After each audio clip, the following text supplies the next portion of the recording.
Πιστεύεις έχει διαφθορά στην Κύπρο? Πιστεύεις ότι είναι έτσι όπως τα πιστεύει ο πιο πολλής κόσμος ή παραπλανούν μας, δεν υπάρχει διαφθορά, απλώς έτσι πιστεύουμε εμείς ότι... Βασικά εκείνο το οποίο παρατηρεί όλος ο κόσμος και το βιώνει πλέον στο πετσί του είναι ότι δεν είναι ότι υπάρχει απλά διαφθορά. Αυτή υπήρχε και πριν δεκαετίες. Το θέμα είναι ότι αυτό είναι ένα φαινόμενο, το οποίο είναι καλό να πούμε και πώς ακριβώς έχει δημιουργηθεί και πώς εξελίχθηκε.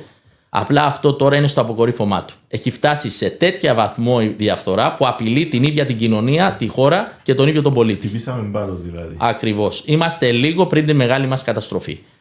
Και για να γίνω συγκεκριμένος, γιατί πάντοτε εμένα με ενδιαφέρει να εντοπίζω τα αίτια που δημιουργήσαν το πρόβλημα, πώς εξελίχθηκε για να ξέρουμε και πώς ακριβώς θα το επιλύσουμε.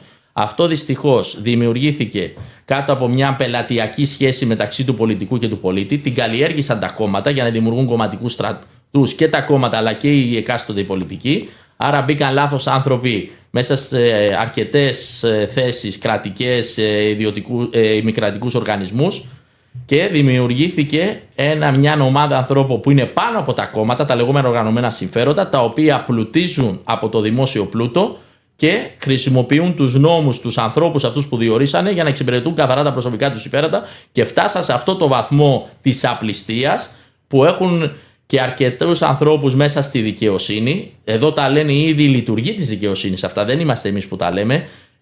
Έχουν βγει τόσα σκάνδαλα, δεν έχει τιμωρηθεί ποτέ κανένας. Άρα αντιλαμβάνεσαι όταν έχουν κρίσει όλοι οι θεσμοί, τότε έχουμε πραγματικά σοβαρό πρόβλημα.